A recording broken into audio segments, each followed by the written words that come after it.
بسم اللہ الرحمن الرحیم۔ حضرت عمار رضی اللہ تعالیٰ عنہ اور ان کے ماں باپ کو بھی سخت سے سخت تکلیفیں پہنچائی گئی۔ مکہ کی سخت گرم اور ریتلی زمین پر ان کو عذاب دیا جاتا تھا، اور حضور اقدس صلی اللہ علیہ وآلہ وسلم کا اس طرف سے گزر ہوتا تو صبر کی تلقین فرماتے اور جنت کی بشارت فرماتے۔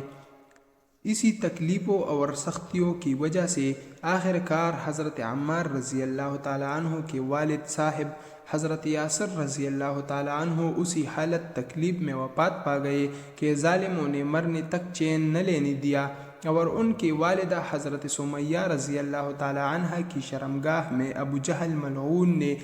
ایک پرچہ مارا جس سے وہ شہید ہو گئی، مگر اسلام سے نہ ہٹی۔ حالانکہ بوڑھی تھی، ضعیف تھی، مگر اس بد نصیب نے کسی چیز کا بھی خیال نہیں کیا۔ اسلام میں سب سے پہلی شہادت ان کی ہے، اور اسلام میں سب سے پہلی مسجد حضرت عمار رضی اللہ تعالیٰ عنہ کی بنائی گئی ہے۔